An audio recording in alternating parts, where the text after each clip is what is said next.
Hello and welcome back. After recording our first couple episodes, Jason and I wanted to take some time off.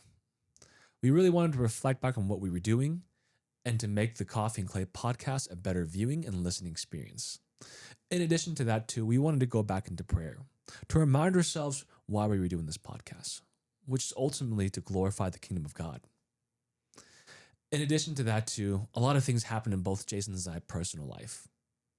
This time off allowed us to be present both as husbands, fathers, and as sons. But now we're back and we're ready to go. So thank you so much for your patience. God bless and enjoy. The views on this episode does not necessarily reflect the views of the Denver Fire Department.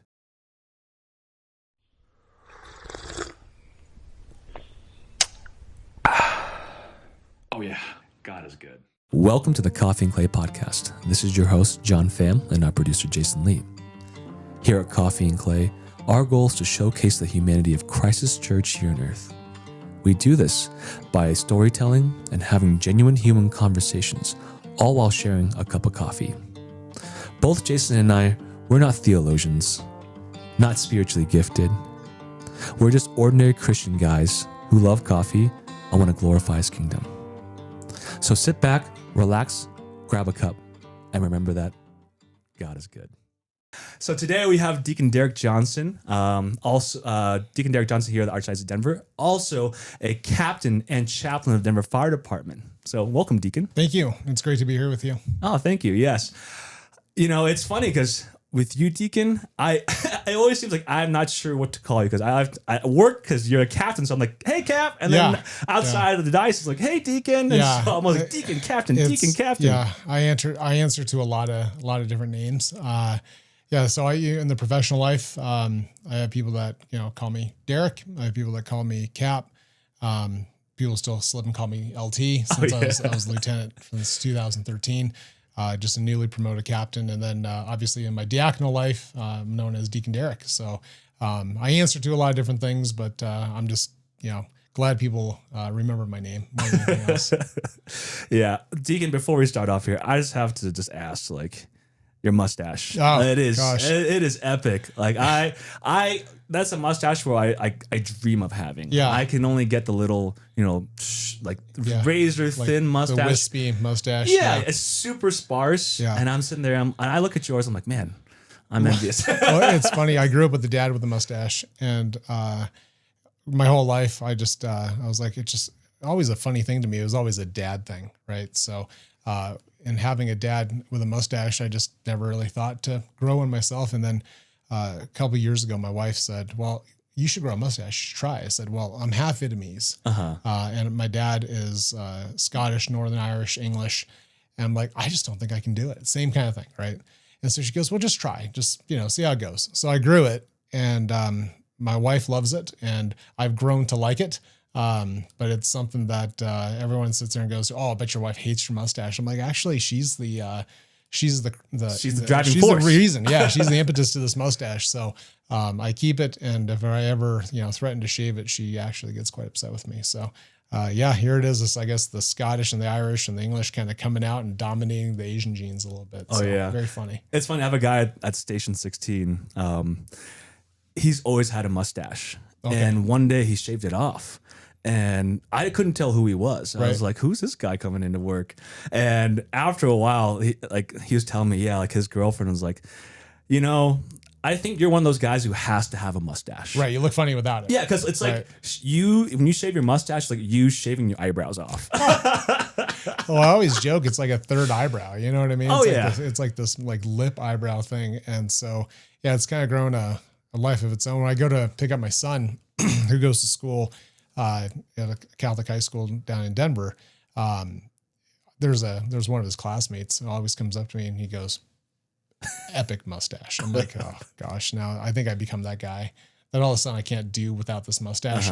And so whenever I decide to shave it off, I think it's going to make people not recognize me. I think people have to cope about that. It's a little bit difficult. Is there a routine you have? No, I just it's funny. I sleep on my pillow on this side. So this side sometimes takes a beating. And so I just got to try to make sure I don't have anything too crazy, too long, wiry and weird, but otherwise just try to leave it alone. Okay. Yeah. And just occasional trim and whatnot. Yeah. Occasional trim when I do my hair and do the mustache. Yeah. It's kind of taken on a little life of its own, a little character of its own. So just let it go. What was the inspiration for the handlebar mustache? Well, I think, when Lindsay, my wife, said you should grow a mustache, she said you should just like do the full Fu Manchu, just like, get the whole firefighter mustache going on. Her dad has always had a mustache as well. So I think that's what it looks like to her, what a proper mustache. So I was like, well, we'll try and just kind of see how it goes. And so, yeah, that's kind of the look that we've kind of settled on. Okay. Yeah. Again, like when I try to grow the mustache, like for like November, right? Yeah. November, right? November. And it's like that month is like the bane of my wife's. Like it's she hates that month so much because when I try to grow it out, she's like, "Are you kidding me, John? Right? Like, again? Well, what are you doing? I'm like, I'm so glad you have a wife that's like loves your mustache. Right. My wife she hates it. She's like, no. Right. She'll support me. She'll be like, okay, fine. But then like it's like you're weird. End of November. Here's the reason. Well, yeah, I just, it's in that transitional phase. That's when the mustache gets a little awkward. It gets a little weird. It's just such a stark look too, So I would say that, yeah, she's not just behind it. She's the reason for it. And this is my concession to my lovely wife. So I deal with the mustache. Yeah. Oh man, that's awesome. But so just tell us a little bit about yourself there, Deacon. Like, where are you from? Like, where were you born? And kind of what was your upraising like? And especially like with the faith. I know that everyone has a little bit of different background in that sense. Yeah. So I'm from Denver. I'm a Colorado native, a Denver native. I was born University Hospital in Nathan, Colorado, which no longer exists. And I think it's kind of a sign when the hospital that you were born in is now demolished that you're old, right? So I turn 44 here coming up in April. Benedict XVI and we share a birthday, and Pope Benedict is great inspiration to me. But so I grew up, first lived at Yale and I-25, South Valley Highway. It was called back in the day. I was baptized at Risen Christ.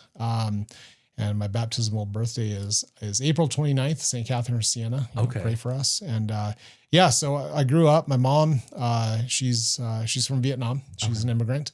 And we lived there. And my dad and my mom and I, we would, my mom and I would go to church. My dad was not Catholic until I'd say about 10 years ago. Okay. And so growing up, my mom, hardworking immigrant, she worked in kitchens. She worked at the Denver Marriott Tech Center. It was a Sheraton hotel down in DTC. We moved to roughly 6th and Havana shortly after living at Yale and I-25. And so that neighborhood is actually a neighborhood I get to serve now just on the Denver side. And so we lived there, went to elementary school, grew up, I think, I'd say probably a cultural Catholic. It was a time where a lot of catechesis was pretty watered down in the 80s and the 90s. I was born in 82. And so I went through the steps. Obviously, I was baptized, received First Holy Communion, and then that's where my formation really stopped. I didn't make confirmation at that point. My mom was working 3 jobs. There was a point in her life where I think she went 60 or 70 days with no days off. Wow. So just like watching her, here's this immigrant, she's super hardworking, someone who sacrificed an awful lot for me, to be able to live and enjoy, my life and to go to school and just have a normal childhood. And so in that time, I spent time, watching my mom pray the rosary. She was always this motivational force of like someone who had a faith, and English is her, so she spoke Vietnamese. She learned Latin for the Mass. Mm-hmm. She learned French because she was educated by French missionary nuns, and then she learned English. So English is her 4th language. And so trying to ask questions about the faith, I grew up in a very much of a, like, don't really ask a lot of questions. Oh, that's a very Vietnamese thing. Like a very much so like Vietnamese Christian kind of, like you just believe because you're told to believe, that's what you know. Right. And so I got to the years of questioning, And, we lived in Aurora, went to Cherry Creek schools, grew up in a pretty rough neighborhood. Like I said, 6th and Havana-ish. We moved a little bit further south. And then towards middle school and high school, and really starting to ask questions, I just wanted to find a priest, find somebody who could tell me that God was real, and why. And why do we believe this? And why do we do what we do? I was definitely sacramentalized, but not evangelized. And I think that lack of formation caused me in my high school years to really not practice with any sort of fervor or any sort of intentionality, more just, you go to church on Sundays if you can, Christmas and Easter if you can. And as I went into high school, I, discovered a lot of philosophers like Descartes and Nietzsche and teachers that you could ask questions of and challenge things. And it was this sort of intellectual back and forth. And that was very appealing to me. And so I graduated high school, went to Eagle Crest High School, graduated in 2000. And, I was an All-American in speech and debate there. That was pretty formative and just who I am and what God was kind of preparing me for down the line. I had no idea. No idea I'd ever wear a collar, that's for sure. And so at that point, I went to college. I was in Air Force ROTC, and I had aspirations and dreams to become a pilot. I got my pilot license when I was 17. That was awesome. And that was where I wanted to go with my life. From there, 9/11 happened when I was in college. I met my now wife. I met her in 2001. So this week coming up, we celebrate our 20th wedding anniversary. Congratulations. Thank you. We just celebrated our second. Oh my gosh. What a blessing. It flies by. Yeah, it's especially once you start having kids, it's absolutely insane how quick it goes. But so we go and I met her. We were dating. She was in Windsor. I was in Denver or Aurora. And for me at that point, 9/11 happened, and that event changed my entire life. I watched the firefighters there in New York. I watched them and their bravery. I remember this image of them waiting to go up into the stairwell, and they looked around and they knew that it wasn't good, right? They knew that there was an uneasiness to the command structure. There was this feeling amongst all of them, but yet they still went, and they marched up 80 stories, to go and fight that fire, knowing that they were going to die. And so I had never once wanted to be a fireman ever. When I was a kid, I saw fire trucks and I was like, meh, like, okay, yeah, they're doing their thing, whatever it is they do. And so for me, that moment, my heart changed. I think looking back on it, I felt God in my life, probably for one of the first times, in the sense that as we look at discernment now, like my heart changed to where there was a detestation for this notion of going to be in the military. Not that there's anything wrong with me in the military, but just my heart wasn't in it anymore. I lost this love and this aspiration and this dream. And I told my girlfriend, Lindsay, at the time, now my wife, but I told her, I said, I think I want to become a firefighter. And she's like, what? Like, what are you talking about? Like, your entire time I've known you, this entire time we've been together, everything has been about, I want to fly for the Air Force. I want to go fly jets. I want to do this and that. Your entire self has gravitated around that. And so it was a moment of kind of taking a leap of faith. And I said, my heart just changed. Something changed in me. I don't know what happened, but just looking at all these guys and willing to die for the citizens, willing to lay down their life for their brothers and sisters, like having that amount of love just absolutely rocked my world. And so I pursued that. I became a Denver public safety cadet. I went to my first firehouse. It was in, Station 24 on Colorado and Yale. I went over there, I knocked on the door, and I remember the guys answering. They're like, can I help you? I'm like, yeah, how do you become a firefighter? And they're like, yeah, okay. And it was like the post 9/11 bump. This is in 2002. They told me to apply for the cadet program. I did, and I was very blessed to be able to become a public safety cadet, which you work for police, fire, sheriff. They pay for your college, they pay for your books, and they pay you a little bit of money to do some kind of jobs where you're exposed to public safety. So I did that for 2 years, and then I got into the fire academy in 2004. So that was an amazing thing. I was 22 years old when I got hired on.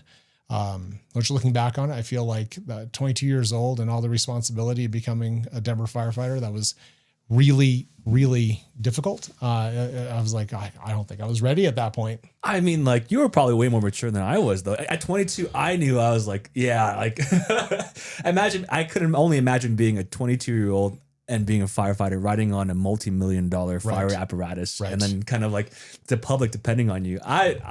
When I was 22, I was very different. Well, yeah. And that was, I think for me too, is I was very goal oriented, very driven. Like I knew exactly what I wanted to do. Well, I thought I knew, and then it changed obviously. But once I got to the point of saying, okay, this is what I'm going to do, I just started trying to, check off all the things that you need to do in order to become a firefighter. So for me, it was being a cadet. And at that point in my faith life, it was largely gone, right? Like I wasn't attending mass. I was praying when I needed something. I was praying for, if there was a crisis, someone was sick, someone got hurt. At those points I would pray. And so I looked at God, I think looking back on it, I looked at God as very much of a divine vending machine, right? God was this notion of, I have no relationship. I have no encounter with Christ at this point. The saints are just, nice stained glass pictures. And so at that point in my life, that was pretty much my faith life. It was very little. It was very transactional. And, I prayed that I'd become a firefighter, prayed that I would marry the woman of my dreams. And it was, looking back on that, it was just a very immature, undeveloped faith. Yeah. And if you don't mind me asking beforehand, like I know like you're saying your mom is from Vietnam, and my parents are both Vietnamese too. And like being first generation, us being first generation here in the United States, what did your mom think about you becoming a firefighter? I know that like when I told my parents, that was kind of a point of contention because they're like, we came over here so you can have a better future, like go and like become a doctor, a lawyer, an engineer or something like that. And now you're like, I want to go, and be a firefighter and like, and do the dirty work. Yeah. Yeah. It's funny because same thing when I grew up, my mom could wrap her head around me wanting to be in the military. That was something that she could wrap around because she married a serviceman, right? So my dad was in Vietnam. That's where they met. Okay. And so her sister, my mom's the oldest, but her sister married a serviceman. Actually, 3 of her sisters did. So she could wrap her head around that. Like, so the military was something that, okay, yeah, we can do that. Her dad, my grandpa Nauk, he was ARVN. So he fought as an ally to the French, fought as an ally to the US, and so having a military family, that was okay. That made sense. I think at first, this notion of firefighting, it was the question of like, and again, we lived in a very early post 9/11 world. And so we saw that we had 343 firefighters that were killed on that day. And so it was immediately like, oh gosh, you're going to get hurt or killed. Right. Like, it's just this like super dangerous, like in her mind, the fire department is like, you go into a burning building. Like she had no paradigm for what that looked like in her life. Like she could wrap her head around the military and the Asian stereotype of like, oh, you need to become a doctor, a lawyer, an engineer. Like that's a stereotype because it's very real. Right. So if you're not going to be in the military, then you need to go be a doctor, a lawyer, somebody that makes a good amount of money, someone who has a safe and stable career. But more than anything else, it's not dangerous, right? Like the notion of flying jets for the military or doing anything in the military, that obviously is extremely dangerous, but she could wrap her head around that. But the idea of getting on a rig, responding to a burning building, a car crash, something like that, shooting, a stabbing, that was very foreign. And so I think it was tough for her at first. she kind of looked at me like, why are you having this all of a sudden crisis of identity? Like, why now? Like, since you were a little kid, you look up at the sky and when the jets fly by, you're like, I want to do that. You know, that was my dream. And so now it's all changing. I think she kind of looked at me like, are you okay? Yeah. What's going on with you? Yeah. And it's interesting because I think when I told my mom, like I wanted to do that, and she kind of had, at that point in my life, I've already had some major changes. I left accounting and I was doing other things. Sure. I walked to Europe for 2 months. Yeah. Like she already was kind of like, oh, okay, he's having some changes, but then Right. it's a safety factor. I think every mother, the idea of like their son doing something like that, running into a burning building, not running away from a burning building. Right. That's very like, it's hard for them. I could Right. understand that. Yeah. And I think back to that too, is like 9/11, like for me, I was in kindergarten. Right. So Yeah. I remember my Nana explaining to me like what happened, but I had no clue what was going on. Right. I thought planes crashed in the air, something bigger, like something Sure. like that. But I think for my mom, that was a reality for her. She saw those videos. She saw the videos of the firefighters going up. So when I told her, that was kind of her reference point too, going back into that. And it was also pretty difficult for her. But I think in that point too, like at least for my mom, like she kind of at that point was stronger in her faith life. At least like she developed over time, and it was like, you know what, John's doing something that he feel like the Lord's calling him to, Right. and I'm gonna offer that one up. And I think she had more, I guess, comfort with that. Yeah. Yeah. And I think that's a big piece of it. It's just like, I think we all, from an Asian mom to anybody else, like having this idea that I'm going to let God be in control. And asking the question of what is God calling me to? Up to that point in my life, more than anything else, it was what did Derrick want? Like what do you want for your life? What do your parents want for you? What's going to be the best thing to have a family, to get married, have kiddos and stuff like that? That's really that big piece. And so like that moment and that shift of saying, okay, now it's time to say like now it's career time. You're in college. And now you're making this gigantic change from the military to wanting to become a firefighter. And then there's the question of like, what if you don't make it? Mm-hmm. Like, are you good enough? Are you in good enough shape? Can you go through the academy? Are they going to select you? And so that piece of it, that uncertainty of it was something that was very scary as well. A lot of pressure for sure. And so let's go into a little bit about like, your earlier on kind of like your early career as a firefighter when you first got on. What was it like for you in that sense? And kind of like, I know you were mentioning it a little before, like your faith life was kind of like not really there at that moment. So like, what was your like early career like there? Yeah. So, like I said, I got on in 2004. My wife and I, we got engaged. So I got in October of 2004. We got engaged. Let's see, that was December of 2004.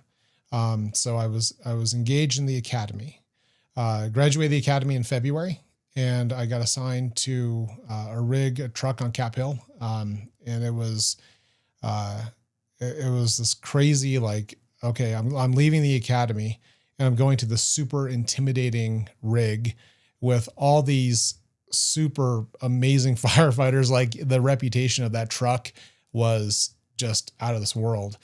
And it was a moment of humility, that's for sure, in the beginning of like, gosh, I can't believe like that's my first assignment. Like, why couldn't I had a cushy, slow, less ambitious station? I think that was the deep down piece. And then the prideful side of me said, yeah, let's go show them, let's go show them what a great firefighter I think I am. And then let's go learn, right? That's the biggest thing. And so it was day before, I remember the day before graduation, I got a new center punch and I want to try it on a window. So I went over to the cars in the academy lot, and we were just cleaning up, last couple of days of academy, and it's pretty chill, just kind of trying to clean things up before the next class. And I remember that I took this center punch and I put it through a window. And of course, like an idiot, I didn't wear my gloves, and I put it right in the center of the window, and my hand went right through, and I cut myself down to the bone. On my thumb. So I have a nice scar to remind me of my lack of safety gear. So it cut me down to the bone, and I looked at it. I'm like, oh, I can't tell anybody about this, because I knew that at that point, like if I did that, I would lose time at that rig, and I would delay the start of my probation. So I wrapped it up, didn't tell anyone. I said, oh yeah, I just, hurt my thumb a little bit. No big deal. So we had graduation. The next day after graduation was my first day on the rig. And I remember getting there and they're like, okay, well, it's ladder day. So we pull off all the ladders, wash them all. And as a probie, you find yourself being wet an awful lot. Oh yeah. You know this, right? So whether, we're spraying the ladders and they're like, oops, sorry, we, got you a little, oops, so I was wet and I'm looking at my hand, what's, it's cut. I'm like, oh my gosh, I'm gonna get this raging infection. And thanks be to God, I didn't. But like, I started off, it's like, I just desperately wanted to be there and I desperately wanted to do well. And they tell us in the academy that your reputation starts, in the academy. And then your first firehouse to your second, to your third, to your fourth, that's where you make your reputation on this job. And so for me at that point, my entire world was consumed with being a good Denver firefighter. Like I wanted that reputation so bad. I was young, I was fit, and wanted to work my butt off. And I found myself caring more about what the guys thought of me than what God thought of me. And again, this is hindsight, right? Because in this time, like I had there was no thought of like, okay, what's the Lord think of this? And so I just allowed my identity to really form into the job. And on an ambitious level, if you just look at this from a secular level, I'm like, that sounds great. Like you want this job, you want a good reputation, you need to fit in, you need to assimilate. And that's good and true up to a certain point. But I allowed myself to kind of lose myself. I lost who I was at my core. And I think a lot of that is because I didn't have a solid foundation of self-identity and self-knowledge at that point. And I think that was a really difficult part looking back, right? And so, and the excitement of that time in your life, I'm engaged, I'm at my first rig. This is like, in my opinion, the best truck company in the city at that time. Like, this is amazing. We caught 6 fires when I was there. Wow. On probation at Truck 8. And I pulled a guy out of a fire. We ended up stepping on him. He was under a bunch of clothes and blankets, really tiny apartment, probably about a 300 square foot apartment. And I pulled the blankets back and there's this fellow looking at me, and he was passed out drunk, and he said some expletives to me about why I was in his apartment and looking like Darth Vader. We grabbed him, pulled him out. I was on cloud 9. Like this is the confirmation of like, I'm doing what I've always wanted to do. I'm doing all these things. And I found in those days, like I was getting acceptance from the guys. I went from 8s to, I had 3 engines after that. And I found I was really in love with the idea of myself. Right. So I had this amazing experience. I caught a bunch of fires there. I went to my next house. We caught a couple fires. I got my picture in the paper. Had to buy dessert, right? You buy dessert for the firehouse. Oh, yeah. I got my picture in the paper. And I was like, this is amazing. Went to another firehouse, caught a couple more fires, and I just had an amazing experience on probation. And it became my identity, but the person I served was me. Mm-hmm. Like I was sold out to do whatever it was that I wanted to do. And it was this very self-centered, very selfish, very me-centric thing. And looking back again, because in that time, you don't have eyes to see, I was the center of my world and I had replaced God in my heart. Yeah. And I think that's probably the hardest thing to kind of look back and see what I was becoming. Right. And so in those days we were planning a wedding. So I wanted to get married after I got off probation. So got off probation and then I got married February of 2006. So February 4th, 2006, married my wife, Lindsay. We're at the cathedral and I got married there, not because of my heart wanting to be there, but because it's my wedding. Why shouldn't I get married in the most beautiful church in the Archdiocese? Yeah. So we planned a wedding there. Father Phil Meredith, God rest him, he did our wedding prep, and something about me and hand injuries. I don't know. So I was at home 2 weeks before my wedding. I was putting a coffee pot back together after we washed it. And I put my hand through the coffee pot as I was putting the lid on. Oh gosh. And again, cut my hand down to the bone, my right hand. And so for the last couple of weeks getting ready to get married, I was trying to make sure my hand was going to be okay for the pictures. Like that was my main concern, right? Make sure these pictures look good. So we get married, and when we did, it was a beautiful wedding, beautiful reception. My wife was absolutely stunning. And looking back on it, in those days of my life, that was the best decision I made, was to marry my wife. And it was the most impactful thing at that point in my life, and the greatest thing I've ever done, right? More so than the academy, more so than doing well on probation, any of that stuff. And so I was happy. I was checking boxes off, right? I had my dream career. I had a house. We bought a house up north. I had friends. I had hobbies. Married the girl of my dreams. Like it was like things were good. Things were good. And you're kind of riding in this everything's new kind of place, right? So that was February. A couple months later, I was back at the cathedral, and we had a line of duty death. It was Rich Montoya. It was May of 06, and Lieutenant Rich Montoya, he was an engine officer, lieutenant on Engine 9, and they went to a house fire. A mattress fell on top of him, I believe, and knocked off his mask. He breathed in some superheated gases. They sounded the back out tone. There was confusion about who was where on the line, super high heat conditions about to flash over. And his crew got out, and they did a personal accountability report and found that Rich was not with them. And I remember it was another seminal moment, I think, for me. We had 2 firefighters off the rescue that went in after him, after the back out tone. And they went in, they found him. They were both burned coming down the stairs, injured their backs, but they got him out. And it was one of those things where they risked everything for him, and the amount of love that it took to get him out so that he didn't die in that flashover condition. They got him to Denver Health. He lived a while longer. He ended up passing, and he was 2 weeks away from retirement. And here I was back at the cathedral. I was on my knees praying, and newly married still, kind of the afterglow honeymoon period was still there.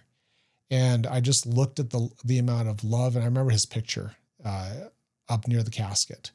And it was just this moment of like, okay, this is real. This is something to where they talked about his faith. They talked about all those things, and it really, for me, planted seeds, but I wasn't there ready to hear it yet. And that was, first couple years on the job. Yeah. And I can attest to that too. I think just like for myself, I've only been on the job for about 3 years now. And I think getting off, and especially going on to like on probation, like my only goal was to fit in and perform well. Yep. And I think a lot of other things fell to the wayside, especially like I was also planning a wedding too and doing all this stuff. And I was just like, I wanted to fit in. And I think that's I think specific for young men, I think that's a very like natural thing just to like feel like they belong. Yeah. And really impress the older guys, right. impress their, and that's why you find something you belong to and you want to fit in, you will do anything for that. Yes. That's like gang culture is a thing. That's why people go into the military and all the other stuff. But I think that was where I found myself too. And I can kind of like relate to that in the sense all I wanted to do was impress the guys. Right. Do the best work that I can and like show the guys, hey, I belong. I'm one of you guys, and I can do the job. Yeah. And I think that was so pivotal for me. And if I didn't, and that affected every aspect of me. When I didn't do that, I feel like I didn't do that. It affected my life at home, affected my relationship with God. Yeah. And oftentimes when you're so focused on that, the relationship with God kind of goes to the side. For sure. Yeah, I definitely experienced that too. There was a time where I was sitting down and you're on probation, but after a little while, the guys get to know you. They start you have those moments, those quiet moments in the firehouse. And I remember one of them whose marriage wasn't in a great spot, but he was somebody I looked up to on the job for sure. And he sat me down and he goes, so, you're engaged? I'm like, yeah, engaged. So you sure?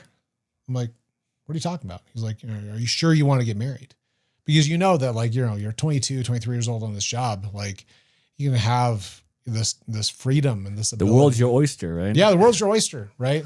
And so like, what do you want to do that for? Like, what do you want to go get married for? You know, it was this notion of like, you have all this ahead of you. What are you tying yourself down for? And yeah, that was one thing in my heart that I always could hold on to. Even if I didn't do it at that time because of Jesus, I could say, yes, I wanted to get married. And that was God providing this huge moment of grace in my life. Because in the end, it was that marriage, I think, that would call me back to the faith and call me back to who I was supposed to be. And yes, a firefighter was definitely a piece of that, but it wasn't the core of the identity. Mm-hmm. And I'm so thankful for a wife that would be there, would be this beautiful image of almost an image of Mary. And I say that because she would just pray and intercede. My mother too. She would pray and intercede and just have this like faith that I would kind of wake up and kind of come to my senses. Yeah. Yeah. Yeah. And so after the initial kind of first part of your career, can you go into a little bit like what was your career progression like before you hit captain? Yeah. Yeah. So I got assigned to Station 27 in Montbello. Got assigned to a captain who was a legend. He was my officer. And I learned a lot of things. I roved. At that time, it was, 3 out of the 6 shifts on your 3-week, kind of rotation before your Kelly day. I roved. I ended up roving 4 out of 6 because at that time they were hiring engineers on overtime, which I was so bitter about because I just wanted to be, at my firehouse. They were doing amazing training. And so I roved, but it allowed me to be all over the city. And as I was all over the city, I made a lot of relationships, a lot of friends. And just at that point, all the firehouses that were open, I had worked in every single firehouse. And that was like, I checked them all off. I was like, cool. And like collect them all, you check all these things off. And then we had some transfers happen, some reorganization. I had an opportunity from being the 5th guy on the rig, the rover, to being the 4th if I moved shifts. And I did that.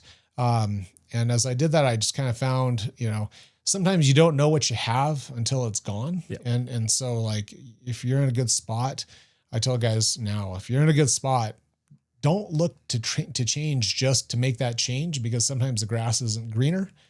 For me, it was not greener. I went to another shift and I just did not have that same experience. Because I was a cadet, I was known as somebody that could be drafted. And so what I mean by drafted, for people that don't know, we have places in fire prevention, human resources, things like that they need firefighters to go work in those spots. If they don't have a volunteer, the junior class that just came off probation, those guys are draftable, right? So if you're draftable, then you can either volunteer and bite the bullet and your classmates are really thankful because they get to stay in the firehouse and you volunteer to go to the office. So at that point, I kind of looked at my career, looked at my situation. I'm like, you know what? I think I do need a change. I think I need some time away. And there was this idea at that point that I could go up to the office for a little while. And then what I would end up doing is after a year and a half to 2 years, you could pick what rig you wanted to be on. And so you could trump everybody else, so whether it's the rescue or an amazing truck crew or whatever else, you could kind of pick your spot. And I'm like, okay, I'll do that. So I talked to my wife. She's like, yeah, that sounds good. Go ahead, learn something else.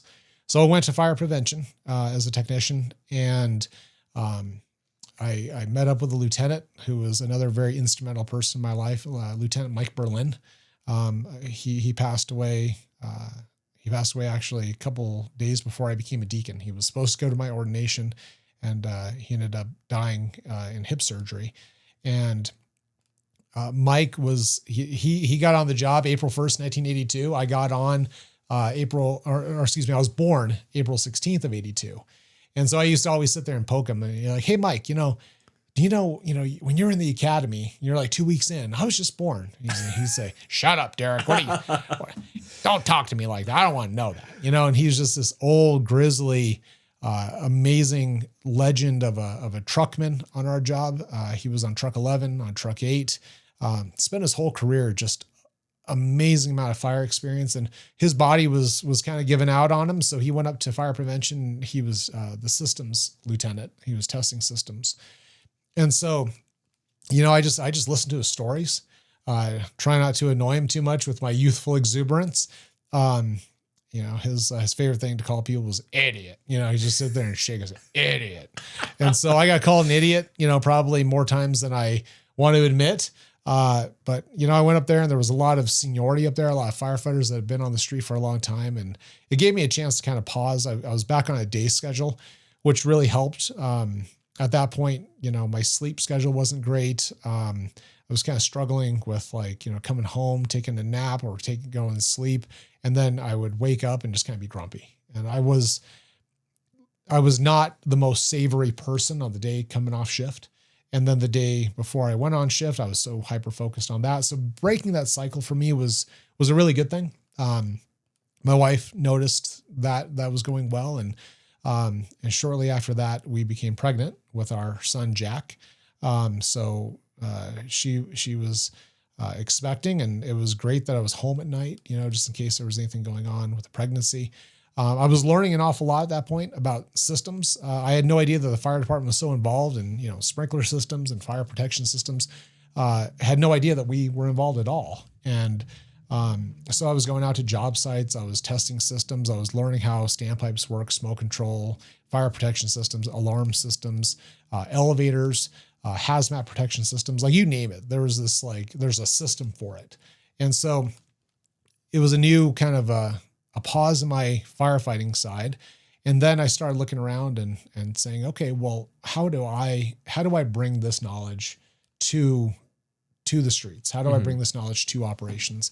And so I started, those relationships I made when I was roving, I try to have those as conduits and relationships to people that were now promoting, and trying to give some of that knowledge back to them. So I felt like I was still involved, kind of in the operations world.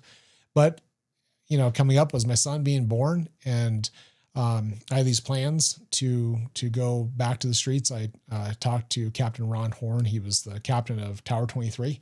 And I really wanted to go there. Growing up as a with a Vietnamese mom, he spent a lot of time on South Federal. Oh yeah. Yeah. So, I knew it was an iconic truck, amazing amount of calls. They catch a lot of fire. So I'm like, well, I want to go back there. And so I put my transfer in. He said, yeah, you'd be welcome to come here. And so I put my transfer in, and my wife was expecting, and we looked at the kind of the financial situation, and she wasn't going to work for a little bit on maternity leave. And she's like, okay, well, we're going to have to pinch some pennies, with you losing tech pay and you going back to the firehouse, we're going to have to kind of try to skimp to make this work. And I think that was one of the first moments of looking at my life and saying, this is what I want to do, but yet this is what I'm called to do, without God being a part of it, but yet more family obligation. So I decided to stay in fire prevention. I pulled my transfer and I called the captain. I said, hey, I'm not going to come. I need to I need a little bit more financial security, and this position affords that. It worked out really well as Jack was born. Every daycare that we wanted to put him into, any decent daycare, closed up. Like there was no room. We were on a waiting list. I'm like, oh yeah, no problem. You'll be able to come back. We'll get Jack in here. No big deal. And so my wife's couple-month maternity leave basically went to this place of, I'm going to leave my job. And so we lost her job. We lost her income. She became a stay-at-home mom. Weren't expecting that whatsoever. So I was, trying to get as much overtime as I could, trying to make ends meet, trying to not lose this house that we bought because we had bought it with a dual income, and now we're all onto one. And yeah, when Jack was born, that kind of shifted. The marriage shifted my priorities, and then my son being born shifted the priorities once again. Okay. And so with that progression, that career into fire prevention, when would you say that, during that time frame where kind of your relationship with God kind of changed? Yeah. I know, when you're talking about, having your son being born, having kind of making career altering decisions. What point did kind of your relationship with God change? Yeah, it was a very interesting moment. My grandmother, or my grandmother, I call her my grandmother because I took her as my own grandmother, but my wife's grandmother, Edie McKenna, great Irish name, right? Oh yeah. Edith McKenna. Lily. Yeah, absolutely. So she had Alzheimer's, and I knew her. She was at our wedding, and I remember dancing with her. And there was my wife's parents were huge instruments and rocks in her life. And then beyond that, her grandparents on her mom's side, they were such this like beautiful influence of like, this is an icon of what a Catholic is, what a Catholic does. And her parents and her grandparents, it was just this great example. And so Grandma Edie was sick and she had Alzheimer's. And I remember Jack was really little, and Lindsay went to be with her grandma while she was dying. And so she went, it was a couple weeks before Christmas, I believe, or right around Christmas. She went and spent a few days with her. And at that time, money was tight, right? Our son's born. We lost her income. I'm working as much overtime as I can, trying to do everything I can to make ends meet. And I told her, I said, we can send you up to Minnesota to be with her before she dies, or you can go for the funeral. And she said, I'd like to remember my grandma before she dies. And I said, okay. So we sent her up there. I took care of Jack for a couple of days, and she came back, and a couple of weeks later, her grandma died. Actually, probably a couple of days later, really. So I remember how wrecked Lindsay was. She was just devastated. That was a closing of a chapter of her grandparents. Her grandfather died many years ago. And so that was this closing of this point in her life, almost like a closing of her childhood. And I just remember how broken she was and how hurt she was. And she told me one day, she said, I think I'm going to go to daily mass. And I said, okay. She said, I want to be with my grandma. And she was a daily mass goer. She was a daily communicant. And she said, I want to go, and I know she'll be there if I go. And I said, okay, cool. Go. So she'd go on Wednesdays up to St. John the Evangelist in Loveland. She'd drive up there, and she would start this point of healing. I remember great priest, Father Frank Garcia, was the pastor up there. And Lindsay and our marriage was good on the surface, right? But the firehouse had strained it a little bit, and me just kind of not being that head of my household, not having that headship that God was calling me to, not doing my job and being the man I was supposed to, had really taken its toll. And I didn't realize what a toll it had taken. And so she goes up there, and Father Frank sees her week after week coming on Wednesdays. Now, mind you, we're not going to mass on Sundays. We're not going as a family. And she takes our son, Jack, who's a few months old, and she takes him, and she goes, and she's there on Wednesday mornings. And I remember Father Frank Garcia, one day he looked at her, and he looked at her like a father. And she was just lost at that point. And she was just trying to find something. And he looked at her, and he said, daughter, what's on your heart? And she just opened up to him. She clung to him. He was still in his vestments. She grabbed him. She hugged him. And she's like, I lost my grandma. My marriage isn't going that great. It wasn't like it was on the brink of divorce or anything, but it just wasn't where it was in her mind, where it was supposed to be. And he just hugged her and embraced her like a father would. And he gave her a holy card. And he just rifled through his vestments and gave her a holy card. And there started this great relationship between them. And he would watch her and Jack come to mass. And then Lindsay goes to me, she said, I want to start going on Sunday mornings. And so in the fire prevention division, you work a Monday through Friday schedule. And so Sundays were a day for me to sleep in. And so I told her, I said, yeah, cool. If you want to do that, go ahead.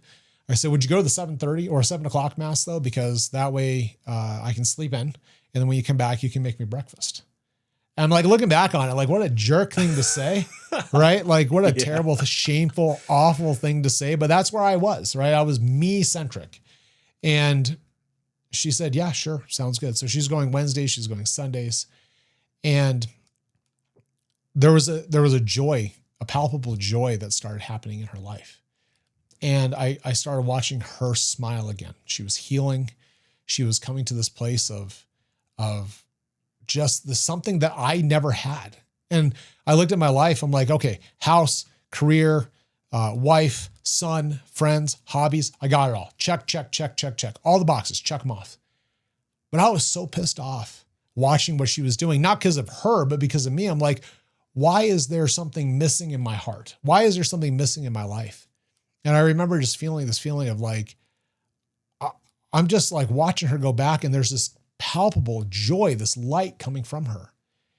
And so in my pride, I remember they got in the car, and Lindsay and Jack got in the car, and she put his car seat in. She was waiting for me to come out of the house. And I just remember I had this moment of, I was locking the front door. And I said, okay, God, okay, if you're real, you better show me, because I'm watching all this stuff happen with Lindsay and Jack, and I'm watching all this. I'm like, if you're real, you need to show me.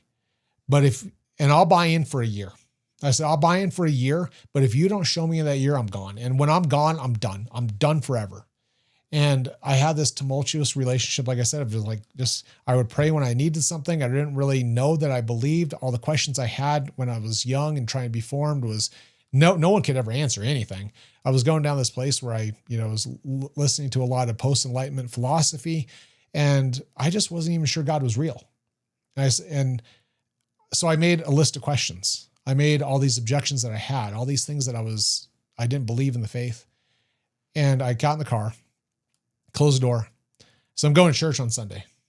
She said, what? What are you talking about? We're going to mass. She's like, why?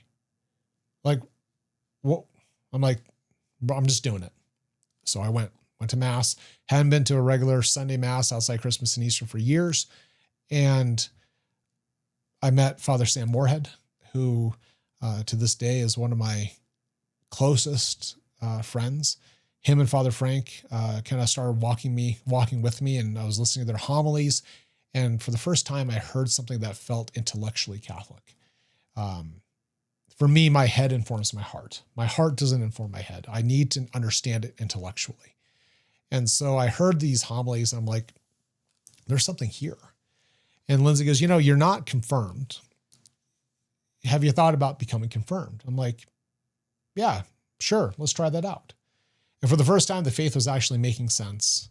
I called up to St. John's, and I asked if they could kind of work with me with my schedule to try to make this work. And so I needed accommodation. I didn't want to bend to the church. The church had to bend to me.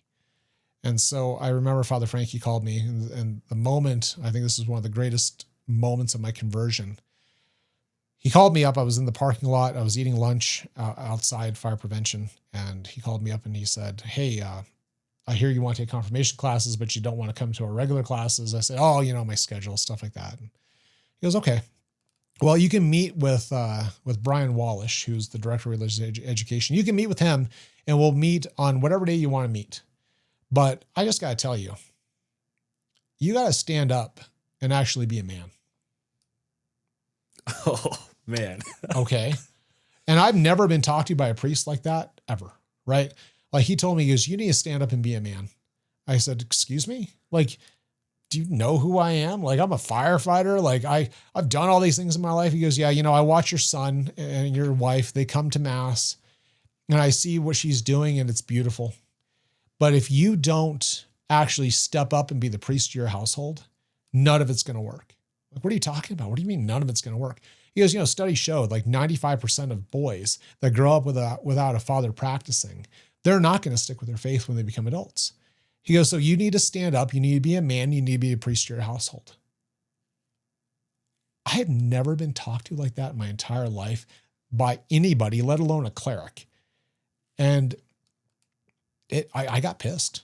Like, but then I got convicted at the same time. Like, you're angry, but you're like, oh my gosh. So I said, okay, like I was trying my best at that point, a couple months in, I was trying to live the faith. I was trying to understand all these things. So I go to RCIA, and I had all this list of questions, and I unloaded on Brian. Like, what about this? Tell me about that. Why does the church believe this? How come this? And he had an answer for everything. He had gone to the Augusta Institute. He had a master's from AI. And he had every answer that I could have wanted and then some. And then Father Sam got into my life, and listening to his homilies, asking him questions, it made me realize how stupid I was. It was a moment of humility. One of my favorite books called Divine Intimacy says that if you wish to be humble, you must endure humiliation. You must welcome humiliation. The world would say you're insane for saying that, but I was humiliated left, right, and center. All the things I thought I knew, all the stuff that I had objections to, it was me that was wrong. It was my notion of the faith that was just absolutely malformed, or in my pride and interjecting some post-enlightenment philosophy, I thought I kind of figured it out. And shamefully, I'll tell you, like, I watched my Vietnamese mother Sunday after Sunday go to mass, praying the rosary, receiving Holy Communion. I was like, that's great for my mom. She's not the most educated person. She's somebody who speaks with broken English, and that's good for her. But I've transcended the faith intellectually. Like, I don't need this. I don't need this opium for the masses. I don't need it. But that moment, that RCIA, being with Father Sam, being with Father Frank, it flattened me. It took all the wind out of my sails. Everything I thought I knew had to be relearned. There was almost this recapitulation of my entire faith life up to that point, where I just had to sit there and say, okay, I have to relearn this. And so that moment of coming back, that metanoia, that coming back, I went to confession after not going to confession for at least 15 years. Wow. And I remember I went and I made the sign of the cross in the confession. I said, bless me, Father, for I've sinned. It's been at least 15 years since my last confession. And yeah, that was kind of the moment that set me on the path. Wow. Yeah, it's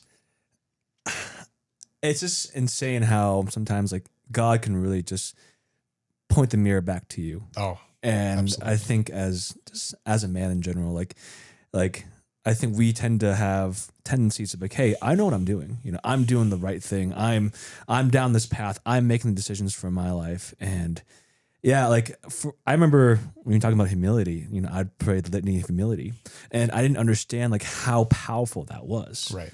Until I was truly humiliated. And because I remember when I was younger, I was like, oh, you know what? Like, I go to mass every day. I can know all these prayers and do all these things. And I remember going to mission trip out to Belize. And before that, I'm going to pray the litany of humility every day. Wow. I was praying it. And I think it was the point when I was actually humiliated where I was like, oh my, like this is something else. I did not expect this. Right. This is, to be honest, terrible. It was horrible. Right. And I was like, but in that sense, like, it allowed me to kind of take a step back. Yeah. And like you were saying, like, really just look at myself and like have a different conviction to go on, like, hey, like I need to be different. Right. And that challenge, that gauntlet, like I need to be different. It is so scary. And I would tell people, be careful what you pray for, because God will take you at your word. Yeah. Like, he will take you at your word, and he will give you what you ask for if you have an open heart to receive it. And humiliation, sufferings, those things will come in spades. And do be careful what you ask God to give you. So let's fast forward a little bit. So I guess going down this, journey of conversion, and you got your sacraments and whatnot. And so let's go into you joining the diaconate. Yeah. What was kind of the spark for that, and what was the journey for you as you went through the diaconate? Right. Yeah. So the impetus of that was, because of work, I was going to the John Paul II Center for the New Evangelization, otherwise known as the seminary and the chancery. Right. And Archbishop Aquila was building his new rectory and pastoral center. So it was the Holy Trinity Center, an area for him and his priest that were in his circle to live, and then to also have a place for priests and deacons and meetings to happen. It's this beautiful site, but required a lot of construction. I remember walking down the grounds, and I saw a priest, the same priest that gave me First Holy Communion. It was Father Bill Breslin. And Father Bill had just had meningitis. He got assigned to the seminary because he was sort of recovering. And I'm just early on this journey, hadn't received confirmation yet. And we started talking and just, exchanged some pleasantries. And then I was back a week later for more work stuff, just looking at the construction site, fire department access, things like that. And I saw him again. And he goes up to me and says, patrolling the grounds? I said, oh, no, Father. I said, I'm just here I had to look at something else with the contractor for the site. He goes, huh, interesting. And I just kind of blew that off. And I was like, okay, well, we'll see you later. He goes, you should be a deacon. What? And he was the first priest to make me laugh in a homily. I'd never once thought a homily was funny. And so he was very human and relatable because of that. And he goes, you should be a deacon. And I laughed at him. I thought he was making one of his jokes. And he looked at me just dead stoic right in the eyes. And he goes, no, I'm serious. I said, Father, I'm a terrible Catholic. Like, I'm barely going to mass on Sundays. I'm trying to learn this stuff. Like, I'm realizing like all the lack in myself and all the absolutely terrible, like, understanding of the faith. And he goes, well, you should be a deacon. And he walked away. So I remember I came home and I told Lindsay, I said, very funny experience today. I said, Father Bill told me I should be a deacon. And we both laughed amazingly because it was like, that's just wild, So I said, whatever, and just kind of left it. And then after I was confirmed, I started having people come up to me and say, hey, have you ever thought of being a deacon? I'm like, what are you talking about? Like, I'm such a baby in this whole thing, but it wouldn't leave me alone. And then I started hearing it in homilies. I started like hearing the gospel, hearing the homilies like this. I'm like, are you hearing this? And Lindsay looked at me. She goes, listen, the deacons are old men, right? They're like really old dudes. I'm like, yeah, I know. But like, I don't know. Like, what if God's asking me to be a deacon? She goes, why don't you just figure out how to be a Catholic first? And she was just joking around, but I'm like, yeah, you're right. But that kept on happening. And so I remember I came back and I told her, I said, there were a couple men from my parish that were in formation. St. John's up in Loveland had this period where 10 vocations came out of it within 10 years. So 5 to the priesthood, 5 to the diaconate. And I remember watching these men in formation. I'd just watch them on the altar because they would serve the mass and they're going through this stuff. And the mass stress that these guys were under, I remember that. I'm like, this is crazy, but like, I don't know, something's attractive there. And I heard in my prayer, God say, when are you going to stop using your talents for you? And when are you going to start using them for me? And I was like, I looked at Lindsay and I said, I think we got to go. Like, they got these discernment retreats. They're just a day-long thing where it's like a come and see. And I remember looking at her. I'm like, I think we got to go. And she goes, I don't know what you're even talking about. She's like, our son is like 2. And, at that point, everything's so new and fresh in my life. I'm just trying to be a stable Catholic. So we go to this discernment retreat. We walk away. We're like, let's pray about it. And she's like, I just don't know. Cause the commitment then was it's every 3rd weekend. So you go 1 weekend, then you have 2 weekends off. And it's a ton of study, ton of homework. And so I remember talking to Deacon Don St. Louis, who has gone to his heavenly reward, God willing. And he told me, I said, Deacon, I feel like I'm too young. He's like, God calls when he calls. He was like this Lieutenant Mike Berlin, except for on the diaconate side. And so I'm like, I don't know. So Lindsay and I were just kind of conflicted. And I tried to tell God, I said, I'll do it when I'm older, figure it out then if you're still calling me. And then I remember hearing a homily in which they were talking about the calling in Matthew's gospel, the calling of Peter and Andrew and James and John. And so, Jesus comes, he says, come and follow me. And those guys left everything. They left their nets. And then James and John, they left their father Zebedee, and they left their boat, their everything, their security, their livelihood, their everything. And I remember hearing that. And then the priest gets up and he starts preaching. He goes, so when God calls you to do something, why are you telling him later? Because what if Peter and Andrew and James and John just turned around and told Jesus, yeah, we'll follow you when we're ready. We'll follow you like when we're a little older, once we have our business set up, once our families are set, we'll follow you then. And I looked at Lindsay. I'm like, that's the conversation we just had. Like, that's literally what we just did. And she's like, I don't know, like really intimidating, really nervous. So we put it away a little bit longer. Another couple months go by. I went to confession of Holy Ghost. It was behind the screen. and I confessed my sins, you know, and I'm sitting there, and the priest asked me, he goes, "Are you a deacon?" I'm like, "No." "Why?" He goes, "I don't know. Somebody just told me you're a deacon." "No, I'm not a deacon." Like, I'm just like, he goes, "Are you thinking about being a deacon?" I'm like, "Oh, you just got to stop. Like, seriously, man, just give me absolution. Let's get out of here." Like, he goes, I said, "Well, my wife and I," and you're in the confessional. I'm trying not to lie in the confessional, right? I'm like, "My wife and I are kind of, you know, we're discerning. I'm thinking about applying." He goes, "Oh, yeah. Oh, you're going to be a deacon." And I was like, "Oh my gosh, what is happening? Like, why?" It just keeps on popping up. And so I applied. After that, he gave me absolution. I told Lindsay, I'm like, I'm freaked out.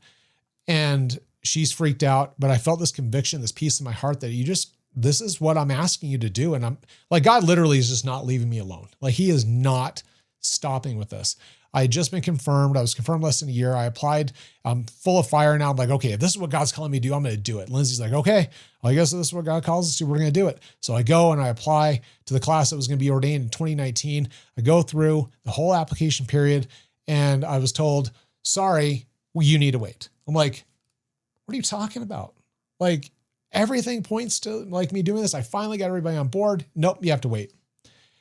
And it was that I had been confirmed too little time, and I didn't have the stability of life that was required per canon law. I'm like, I was so upset. Like, come on, God. Like, you told me to do this. You told me that you wanted me to do this, and now you're putting up a roadblock. Like, what's going on? But in those next 2 years, I had to wait for 2 years in order to reapply. In those next 2 years, God gave me so much grace. And Father Sam and I, we became closer in our relationship. He became my spiritual director. I started meeting a ton of priests and seminarians. And if I would have gone into seminary for the diaconate at that point, I would have failed out because I was just not prepared. And so in those 2 years, God gave me this beautiful grace of being able to take and learn the things that I needed to learn to practice my faith, to find stability. And I entered into seminary in 2017 for the diaconate, and it was the class of 2021. And it was the most amazingly joy-filled, difficult, spiritually challenging time of formation. And the brothers I was going through formation with, they were the closest things I ever had to brothers. I'm an only child.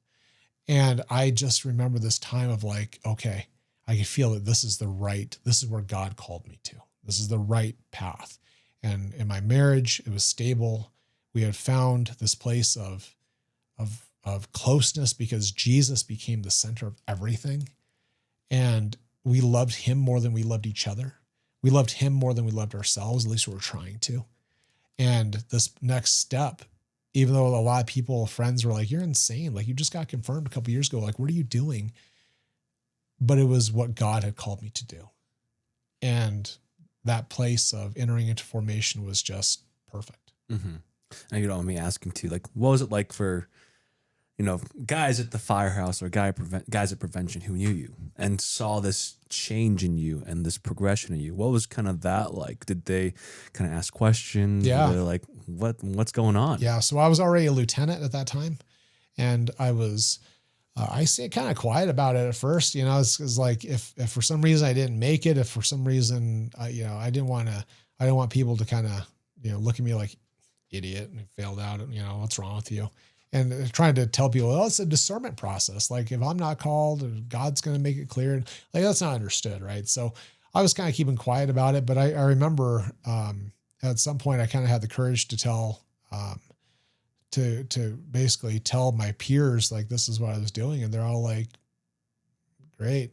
Like, you're going on, this is like your God arc. Like, this is, you're just like going down this path now, and like, okay, like, good for you. And I think, having this change, especially being an officer at this point, being a lieutenant, I was just trying to look at the world around me and try to figure out how I could infuse what I was learning and also my faith into my job, not from a place of, proselytizing or taking and like telling people, oh, let me tell you this about Jesus. Like, not necessarily that at all, but rather just trying to kind of live out the virtues I was learning. And I think the change that was starting to occur was that people would look at me and be like, okay, wow, there's something real happening here. there's something new happening here. And so trying to lead in Christian charity, trying to lead and actually love my people, not because of what they can provide and the production that they have, but rather to love them because they're made in the image and likeness of God. And so that was the start of that piece. And I think that was something that was the first formidable change as I entered into formation. Mm-hmm. And so as you're progressing through, when did you get ordained? So I was ordained in 2021. Okay. So each year they discern if you're called back or not. And so I went through the 4 years, get to the last year, put the collar on for the first time. You look at yourself in the mirror and you have a little bit of imposter syndrome, like, oh my gosh, what is this? And so I was ordained right as COVID was sort of tailing off. I was ordained in 21, and it was one of the most monumentous moments of my life to lay down. It was at Light of the World. Our class was too big to be ordained at the cathedral. And so it was at Light of the World in Littleton. And I remember laying down on that cold marble tile while the litany of saints was being sung. And I felt just immense peace. My marriage was in the best place it had ever been. Career-wise, I was, I stayed a lieutenant. I didn't try to promote because I needed time to be in seminary. I needed the schedule that was afforded me. And so I remember, when I was ordained and I was assigned to Assumption of the Blessed Virgin Mary Parish, which is my current parish up in Welby, which is at 70th in York. Really, it's North Denver. Mm-hmm. I got assigned there, and yeah, we were kind of off to the races. Like, okay, this is real. God has called me to be his deacon. He's configured me to the image of Christ the servant. And that change happened throughout formation, throughout our seminary process. But the change when Archbishop Aquila put his hands on my head, and there was something tangibly different at that point. Mm-hmm. And then, so after your ordination, how long before your chaplaincy began for the fire department? Well, so during the initial discernment, we had some suicides that occurred on our job and some neighboring departments as well. And I remember just thinking about that and praying with that. And I remember how much I felt that God was asking me to help with this. And so as I was going through formation, I remember talking to the chief, and I said, I would like to help with a chaplain program. And there was a chaplain named Ron Beegler. He was a retired lieutenant on the job. He had gone to a Protestant seminary, and he got a master's in divinity, and he was doing, as a retired thing, he was doing contract work. He wasn't getting paid for it, but he was a contingent contract worker as a chaplain. And I remember what he was trying to start, and him and I would have long conversations about, this is my vision. This is kind of what I want to do. I want to be a resource for the members. And before somebody does something that they can't take back, to be another resource, another tool in the toolbox to try to help with that. And so that was very much on my heart during the formation program and during that time in formation, that I wanted to do something with chaplaincy. And so every year I go meet with the chief, tell him, hey, I'm still in the process. Ordination's 3 years away, 2 years away, 1 year away. This is what I want to do. Are you okay with that? And I got nothing but great blessing from our chiefs to say, absolutely, we want to do this. We want to make this a part of what we do. So when I was ordained, I asked permission from the Archdiocese to serve as a chaplain for the fire department. They said, absolutely. And so, I came back and I said, okay, well, I'm a newly minted deacon. I'd like to join the chaplain program officially. And so that was the start of that piece. Okay. And so since becoming the chaplain, I know that just in general, just being in the fire service with my limited time so far, I've seen that it's just, there's a lot of elements that, you're exposed to on a daily basis that kind of can change a lot of your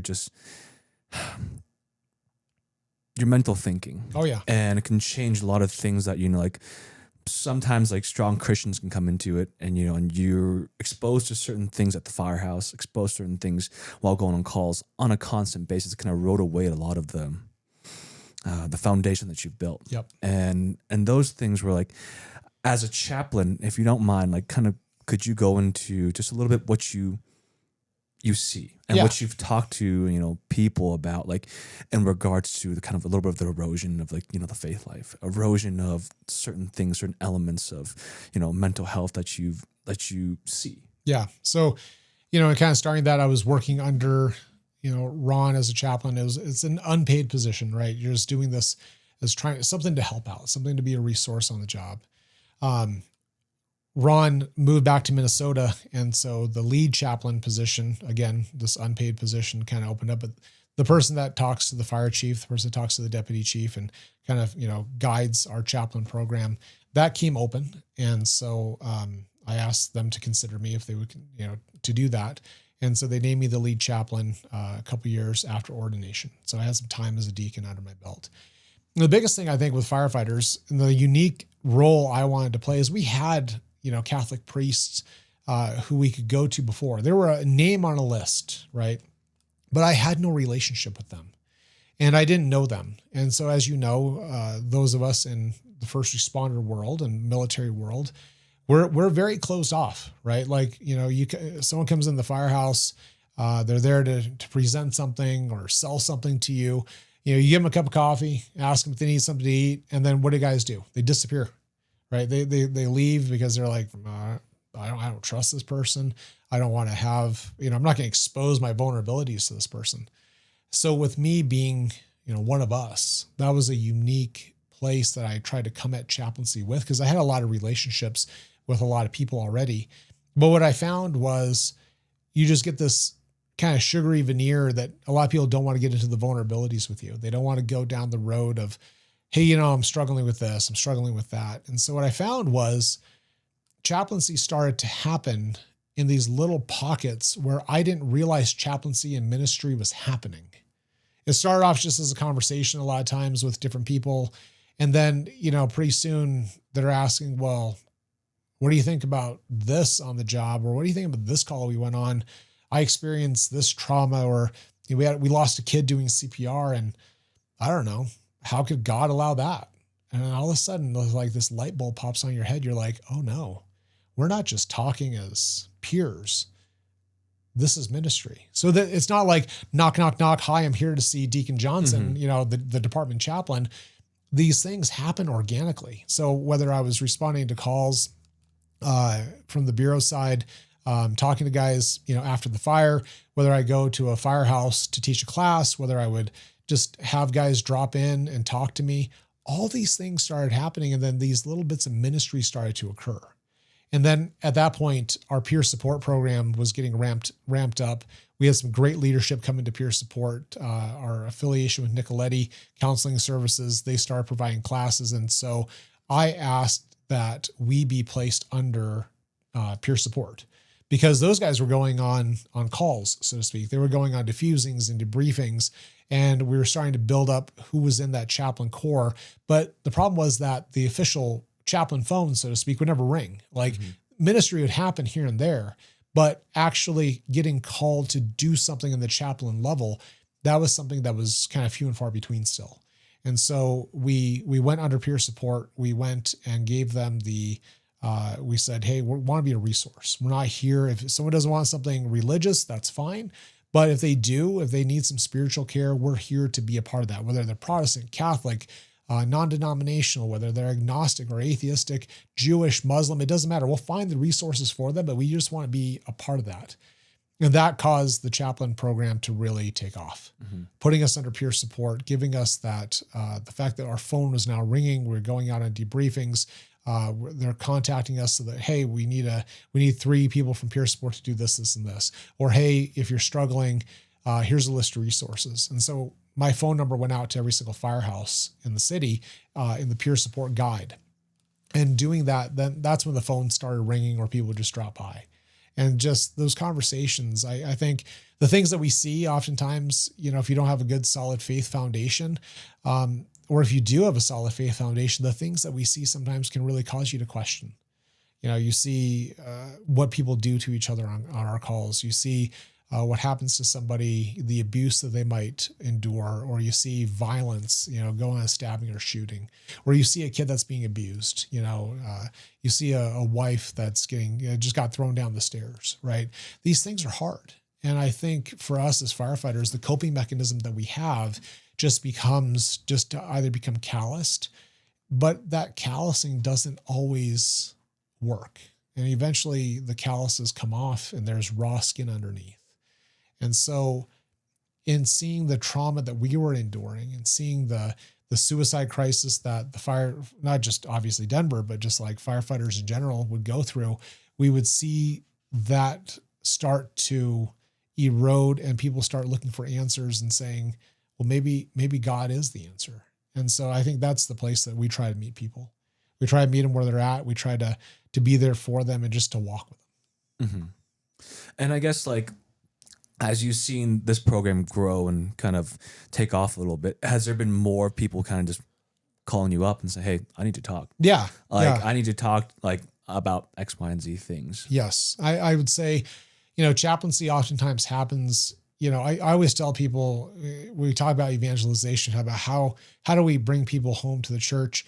I tell them, you have to do it through a relationship, right? If I don't have a relationship with you, then I can't, to go into someone's spiritual life is the most intimate part of their soul, right? It's just stripped down completely naked. And to say like, spiritually, this is where I'm at, is the most vulnerable that a person can be. And so it is through relationships that the ministry happens. People saying, hey, I might come see you preach. Is that okay? Or I'd like to come to mass. I haven't been to mass in a really long time. And so the phone rings or the text messages come in. Hey, it's so-and-so from this firehouse. And, just want to ask you a couple questions.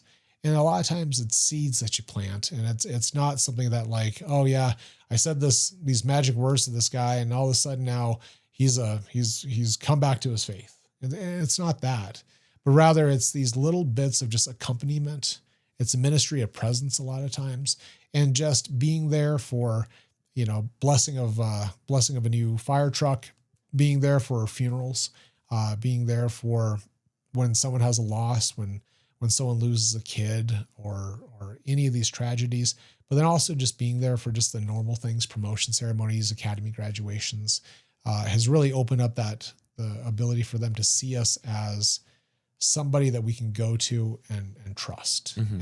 And so I think, the phone rings more often there, but there's often times where ministry is occurring in this place where people seek you out for a reason, but the real reason is that I think you're on God's errand a lot of times. And you don't even realize it at the time. Yeah. And let me ask you this too, in your opinion, like, let's say for myself, right? I'm not a deacon. I'm not a chaplain. I'm just an ordinary guy at the firehouse. For anyone who's in first responder or just out there, or just even in the workplace, like how do you do ministry? Like, how would you advise someone like me, who's just a young guy, just out there doing it? Like, how would I do ministry for the guys and girls who I work with, and my coworkers and those kind of in different office spaces too? Yeah. I think the biggest thing is the contradiction of the cross to the world is such a stark thing. And so being an embodiment of the contradiction of the cross, I tell people all the time when I preach, what we need in this world are other Christ. We need alter Christus.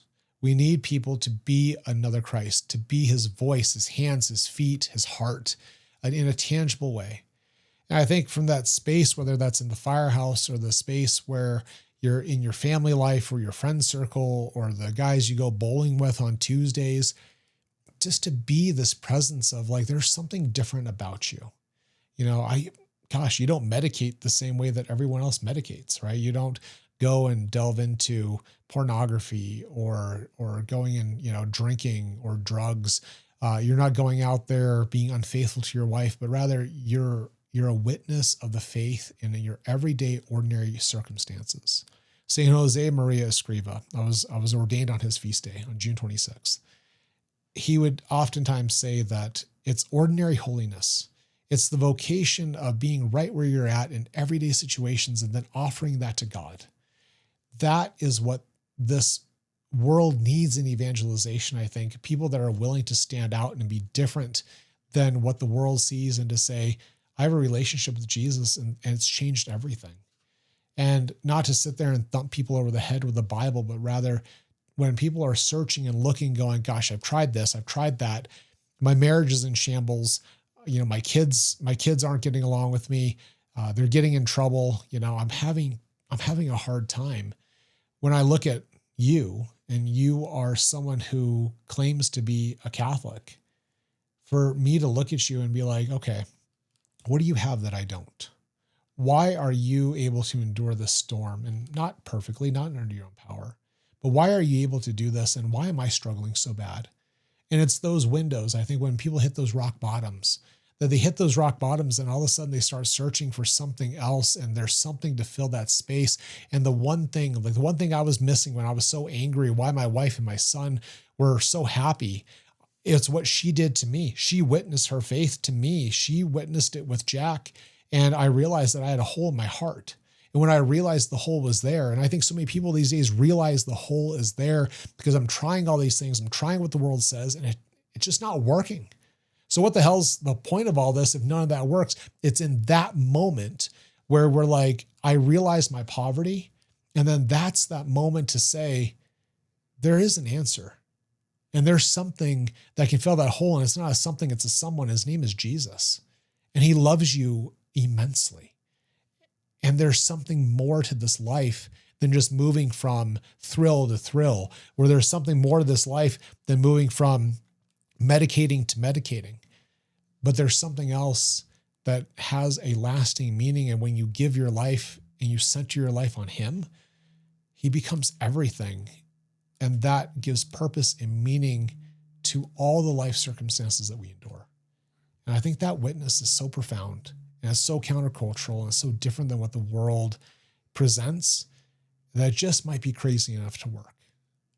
And in the end, for the last however many years since my reversion, I've never been able to get over the fact that Jesus is the answer to all the questions, the ones that we have and the ones that we don't have. Mm-hmm. Well, thank you so much, Deacon. That's really insightful and an inspirational story to myself too. Because right now, I'll be honest, there's moments, especially being in the fire department, where I've struggled with a lot of stuff. Yeah. Struggled with a lot of just wounds I've had from the past, things that are coming up just due from just exhaustion, but also just kind of the things I've experienced. But just hearing that and hearing a testament of hey, it's a continual process. Yeah. And God is always calling you and bringing you back to that. And it really is impactful and beautiful. So thank you so much, Deacon, for your time today too. Yeah. I think that, it just gives a little bit of insight into, what firefighters do experience, and what everyone's journey is a little different. And it's God calls in such beautiful ways, in ways that we never expect, in such profound ways. So thank you so much again, Deacon. Before we sign off here, I'd love to have either, do a closing prayer or a blessing from the Deacon. Sure, absolutely. In the name of the Father, and the Son, and the Holy Spirit. Amen. Good and gracious God, we thank you for the gift and all the gifts that you give us, all the ways that you call us home, all the ways that you come into our life as a whisper that says that I am here for you and I love you. The profoundness and the profundity of your love for us, Lord, can never be measured. And us, your finite creatures, we're so thankful that you've created us, that you've made us in your image and likeness, that you've given us a great dignity, and that you went to the cross for us, that you went to the cross so that we could live, that we could come home to you. Jesus, we ask you to inspire hearts, to open them to healing, to open them to your love and to your mercy, and to all the things that you've made us for, all the gifts that you wish to give us, and the profound love and the home and the peace that we can make in you. We ask you, Lord, to open those hearts through the Holy Spirit, through Mary's intercession, to the intercession of all the saints, and to bring us home to you rejoicing, so that one day we may come into the hallowed halls and we may see you face to face in the beautiful beatific vision. Lord, I thank you for everything you've given us. And I thank you for all the great gifts that you bestowed. We know that the work's not done. We know that's not our work, but it's yours. And in the end, Lord, we ask you to please make us worthy instruments through your grace, through your love, and through all the great things that you've given us, Lord. Let us lead souls home. Let us bring ourselves to you in a worthy way. And may your mother, who is the star of the sea, be our guide and our light to help souls come home to you, as she just wants everyone to know you. We ask this through Christ our Lord. Amen. Amen. The Lord be with you. And may Almighty God bless you, the Father, the Son, the Holy Spirit. Amen. Go in peace. Thank you, Deacon. Thank you so much again. Really, it's really meaningful and means a lot to both Jason and I for you being on here today. And thank you again for all of our viewers and listeners out there. It's an amazing journey just to be able to journey with everyone out there. And again, please tune in for next week for our new episodes and our videos. Thank you so much. God bless. Grab a cup. Remember that God is good.